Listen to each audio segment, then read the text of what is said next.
Today's video is going to be all about finishing moves and who did them better. Things like ring gear, entrance music, catchphrases, these are all things superstars use in their advantage to really stand out and make themselves sound unique.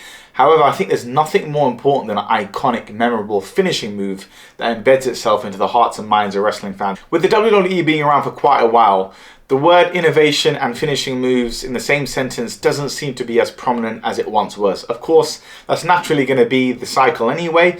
However, we are seeing superstars nowadays bring back finishing moves from the past and adding a bit of a twist to it, adding their own flair to it to give it that extra personality. So in today's video, what we're going to be doing is taking two superstars who execute pretty much the same finishing moves. Sometimes there's a slight variation between how they do it, but pretty much the finishing move is going to be the exact same, and we're going to look at who did it better. That takes into consideration how devastating and believable it looks, because that is really important in professional wrestling, let's be honest.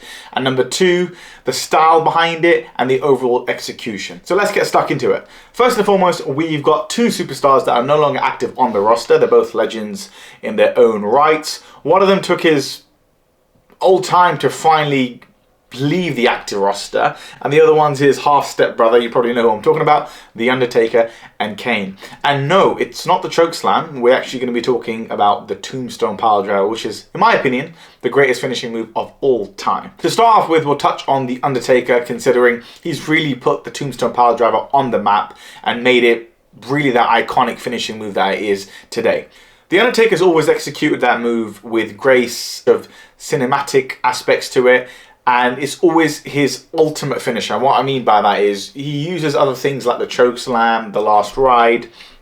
Sometimes they can be interchangeable. Now, The Undertaker's had about 30 plus years to really fine craft that Tombstone Piledriver itself, so of course it's going to be perfect. But he actually did that quite early on in his career, barring the first one where he had the guy towards the side of his shoulder and he drops him towards the back end of the ropes, and it looked a bit just clunky, and I think they had a bit of a dispute backstage after that. And I think the tremendous thing about The Undertaker and the Tombstone is he does it in a way where you can tell it's safe, but like if you're looking at it from a kayfabe lens, it still looks so devastating, and it's always picture perfect, crisp.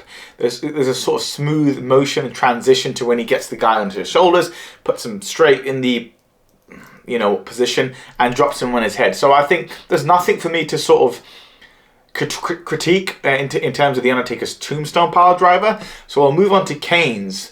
And this is where it gets really interesting for me. So Kane, on the other hand, when he executes the Tombstone Piledriver, it's not as common. It's quite seldom in comparison to his brother. Typically, the reason why I like Kane's Tombstone as much as I do is because it's used as not just a finisher, but it's used to put the other wrestler on the shelf. Now, I know that's not always the case, but if you go back throughout history, whenever Kane once in a while does execute the Tombstone Piledriver, is to really like take out the opponent. It's like part of a story angle if someone's going away for a bit, or he's really going down his heelish antics and he just drops the Tombstone. And going into how he drops the Tombstone, I think it's just a lot more devastating than The Undertaker's. So whereas The Undertaker's Tombstone is a lot more cinematic, smooth, crisp, Kane's Tombstone is devastating, almost carefree, where he's just trying to kill the opponent. Whereas The Undertaker has a two-step process almost in the Tombstone, where the guy gets dropped on his head and then he falls on his back. Kane's Tombstone is almost like it's in one motion. And it's weird, I'm not sure how he even does it. Especially when he used to use the mask back in the late 90s, early 2000s, because his face was so stoic you couldn't see. It was like Michael Myers or the Texas Chainsaw Massacre's got a hold of his victim and he's just putting him away. So for those reasons, it's going to be controversial. I have to go with Kane's Tombstone. And to summarize again, Undertaker's Tombstone, crisp perfection. It's used as his primary finisher. But for Kane, it's not really his primary finisher. But when he was bringing out the Tombstone Piledriver, you knew it was the end of that superstar, of course in kayfabe. But that superstar was 9 times out of 10, he's going to be going away for a bit, or he's going to be laid out for the count.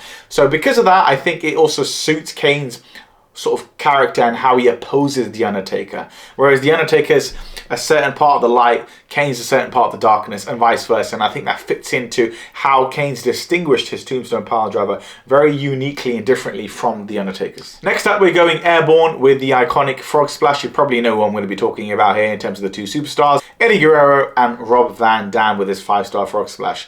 We'll start off with Eddie Guerrero. I think his Frog Splash is everything it needs to be. And to be honest, there's not really much for me to dissect with this Frog Splash. Of course, he's an iconic, legendary superstar, in ring, one of the best to ever do it. God rest his soul.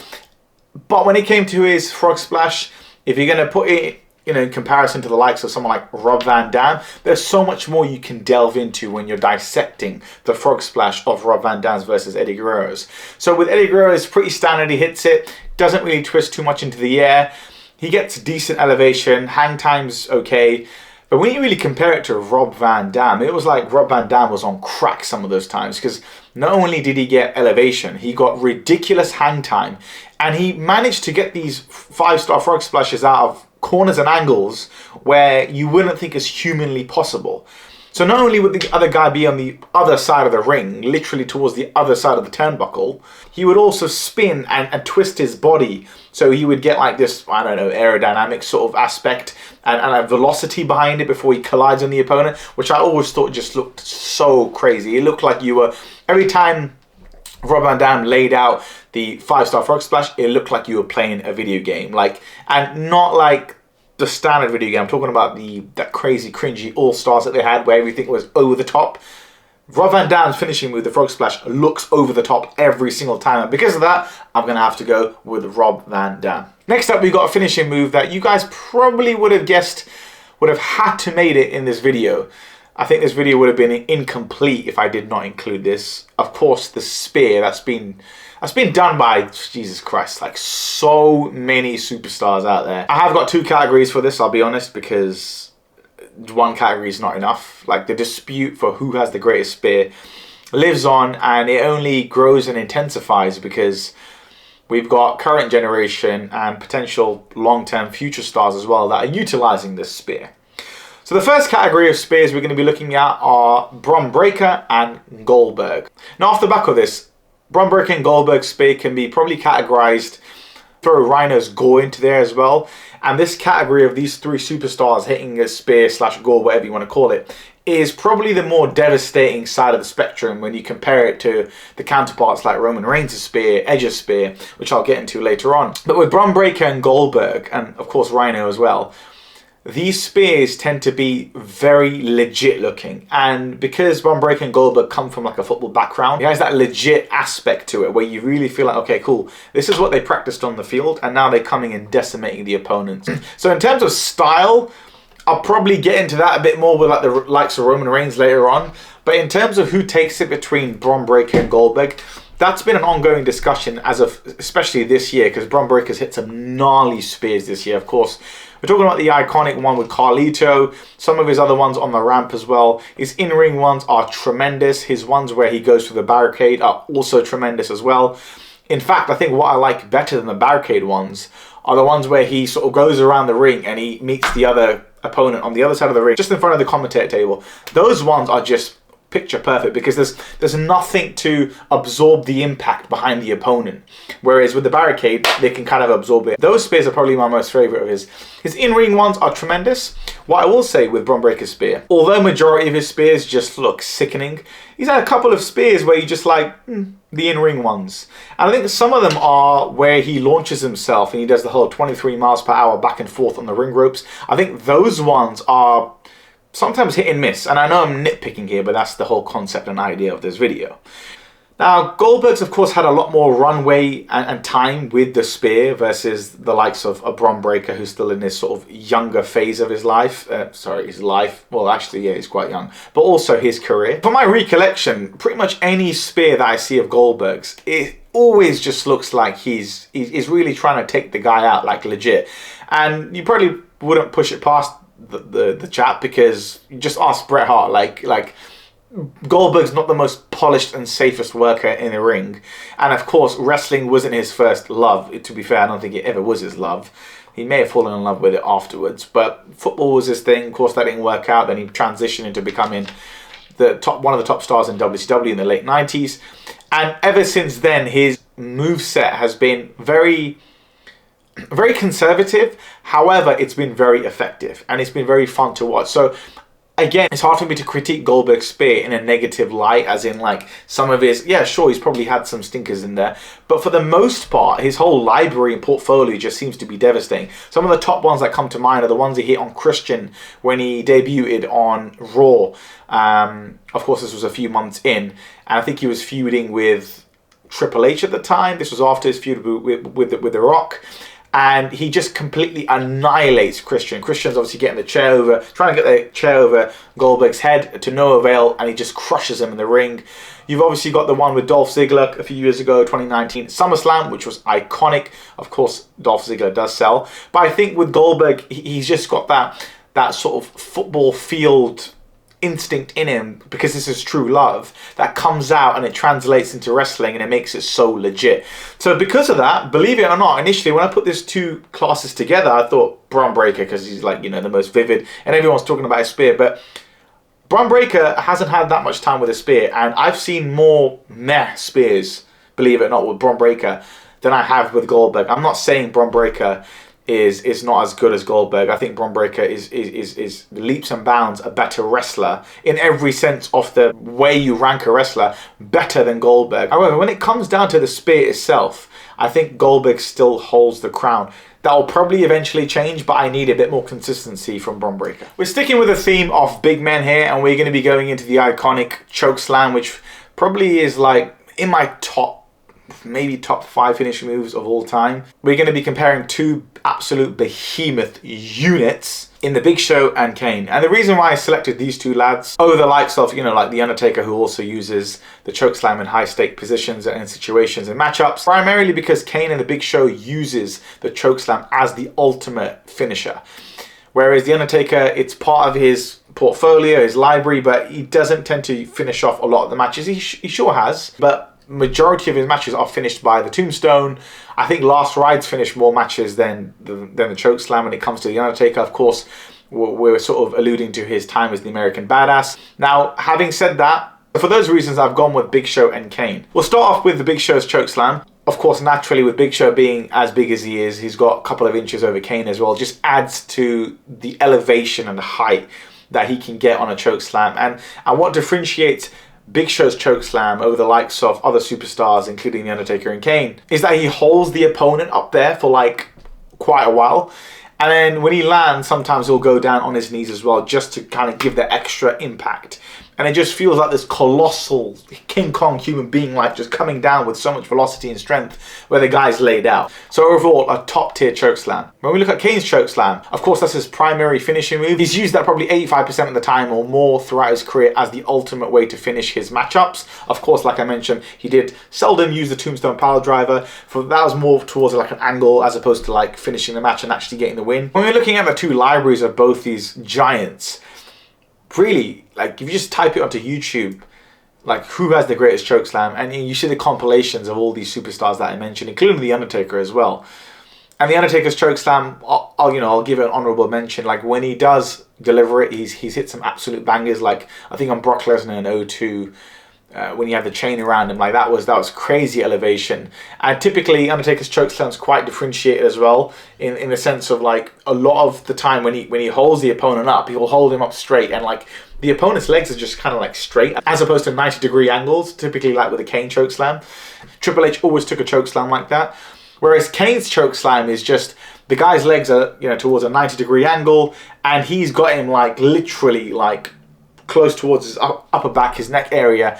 And the way Kane slam dunks the chokeslam and slam dunks his opponent, I think in terms of devastating, he takes the cake over Big Show and over The Undertaker.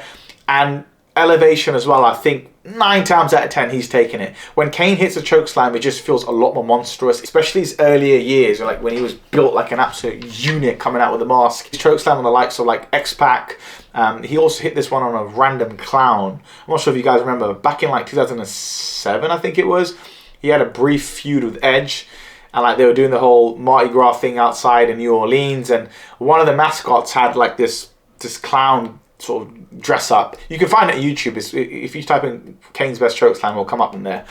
And the elevation he gets on this random poor clown is crazy work. So overall, especially when we look at the SmackDown, here comes the Pain games, SmackDown versus Raw games, like, I think the ultimate cake goes to Kane, specifically because of how devastating he is, the elevation he gets, and most of his choke slams have actually finished the match. Whereas again, we look at Big Show, at one point he transitioned into using the weapon of mass destruction, which is freaking horrible, as a finishing move to finish his matches. Kane pretty much was the king of the chokeslam and utilizing it more than The Undertaker and Big Show when it comes to actually finishing the matches. And like I said, he just hit it like he just did not give up. This next one's it's an interesting one, and I had to include it. I know it's kind of unique and different from the other ones that I mentioned, in that one of the superstars that are utilizing this move is, it's not technically like the actual finishing move all the time, but we're going to be talking about the STF. And of course, that's going to be talking about John Cena, who has used it as his sort of top-off finishing move. And then, this is going to surprise you, on the other side of the spectrum, we got Nikki Bella. And I'm not just trying to take the piss and troll, because they've got history. That's quite cool as well, in terms of including that in this series. So Clash in Paris, we saw Nikki Bella go one-on-one with Becky Lynch in a very controversial matchup that's been getting a lot of slander online, which I can understand. But one thing I want to give Nikki Bella her flowers for is applying, I know she calls it something else, but like that form of variation of the STF. I know she used it, you know, in a previous run, and she brought it out again against Becky. Now, I know a lot of her moves didn't connect on Becky, and like it was a bit of a cluster, you know what, but when that girl applied that variation of the STF, and I remember seeing it again, I was like, because she is actually locking it in better than John Cena. So you know where I'm going with the answer here. But I'll give you guys a bit more detail. So when you look at John Cena's STF, early on in his career when it was called the STFU, you know, prime Cena with the black shorts, 07 period, 06, like around then, like I remember his matchup against Triple H at WrestleMania 22 in Chicago. Love that WrestleMania, by the way. I think it's heavily underrated. But anyways, and when he applied it then, it seemed so much more believable, because John Cena's wham arms were locked in on the guy's neck or chin. I think as the years have gone on, like I think 09 onwards, you know, I know the whole PG thing's coming, but I think Cena's taken it like to another level. Like some of the STFs or whatever you want to call them now, he hits are just like, the guy's got so much breathing room between like his neck and the arm, where it's like at least just rest your arm, like making contact. You don't have to lock it in, but like there's actually a gap some of the times. And the picture that I've used is going to be with Cody Rhodes at the most recent WrestleMania, the horrible main event. Boy, like that was. There's only 2 gripes I got with John Cena, and I absolutely love him to pieces. I'm really enjoying this latter part of his retirement tour. But the 2 gripes I got is number 1, the STF, and number 2, that boy does not stop talking during matches. Like. He doesn't even try to hide it. Like he's openly having full-blown conversations with not only the opponent, but like the referee. This most recent episode on SmackDown, I was like, what the hell? When he's going one-on-one with Sami Zayn, who's a very capable superstar himself, Cena was just like having a full-blown like conversation. And even when like he laid out Sami Zayn with the top rope super AA, Sami Zayn and John Cena were laid out, and we saw John Cena just like really have a full-on chat with the referee, like he's trying to get some information, maybe like where the hell's Lesnar, because we did see a bit of a delay. Anyways, that's been my issue with John Cena's STF. Whereas Nikki Bella, when I saw her apply, I'm like, that girl's putting it in, and it looks so much more believable and painful. So because of that, believe it or not, I'm gonna have to go with Nikki Bella. Next up, we're gonna change things a bit by using a submission move. Now we're gonna be discussing the crossface, the variation of Chris Benoit's crippler crossface, and of course the Yes Lock by Daniel Bryan. I'm not calling him Bryan Danielson, I'm calling him Daniel Bryan because we're talking about the WWE here.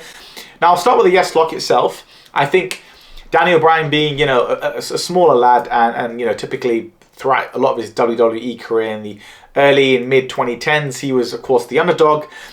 Him having a submission move just worked in many ways, because with him being the underdog and having such a massive following, you know, hijacking on Raw, obviously WrestleMania and everything like that.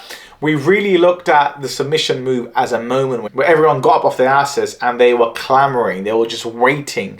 And that period when the yes lock was applied on the opponent, it was this feeling of like, are we going to get to where our boy finally wins? He finally overthrows the giant, whoever he's facing. Like, it's just for the people. So I think him having a submission hold for a finishing move just worked in so many ways in that sense. Of course, he's got the flying knee, whatever, but which is a great move itself. However, the submission hold, just because of that aspect, is linked to the character, just worked in so many ways. But what I will say is, when you compare it to the likes of the Crippler Crossface, when that boy Chris Benoit applied the submission hold, number one, the story that Chris Benoit told on his face, like, he looked like, thinking about the context, I can't even say what I'm going to say next because of what transpired. I'll say it anyway. He looked possessed. Like, when he was trying to lock in, not even trying, when he was full on locking in the Crippler Crossface and he was just extending backwards, and you see the face on that rabid Wolverine, you were like, Jesus Christ, yeah, like, you know, his tooth and everything just looked like rugged, and it looked so believable. Of course, Chris Benoit being slightly more jacked and bigger than Daniel Bryan as well. Shout out to Daniel Bryan's yes lock. I've got a lot of love for it. He applied it with great force as well, and it looked great. But I think the main takeaway with Daniel Bryan's yes lock is the whole clamoring with the crowd for the underdog to win, and it gives you guys that sort of window versus a 3 count on a pinfall. It gives you that window where you can really get behind your guy and sort of push him against the authority, whoever he's facing. Whereas with Chris Benoit, it was like, I want to rip this guy. I should be careful what I'm saying here. You know what I mean? Like, he wants to completely take the guy out. And because of that, I have to go with Chris Benoit. So despite the love I've got for Danny Bryan's yes lock, it has to go with the iconic Crippler Crossface. And lastly, we're going to touch on a finishing move that we already discussed earlier on, the spear. I gave you guys a warning, it's coming back again. This time we're going to be looking at Roman Reigns and Edge. Now, this is, in my eyes, like I said, I broke the category down of like the spears in two. You've got the likes of your Goldberg, your Bron Breakkers, and like I said, the gore from Rhino, which are a lot more like devastating and hard hitting. Then you got your other sort of spears, perhaps your more cinematic ones, used by guys that are potentially slightly lighter. Well, Roman Reigns is still an absolute unit. He's a big lad. But when you compare it to the likes of the others, like Bron Breakker's a big lad, Goldberg's a big lad, Rhino's a very big lad. You throw Batista in there, he's a very big lad. His spear was shockingly bad. I know it wasn't really used as a finishing move. He did finish a couple of matches on SmackDown, like in the late 2000s, sorry. He did finish a few matches with that, and I just always looked at it like, what the hell is that? Like, he's an absolute unit of a man. You would have thought with his shoulders and everything, he can make it look great, like Bron Breakker and Goldberg, and even Roman Reigns as well. He's also another big lad, but yeah, it was shockingly bad. Coming into the category, I guess B category of spears, you got Roman Reigns and Edge.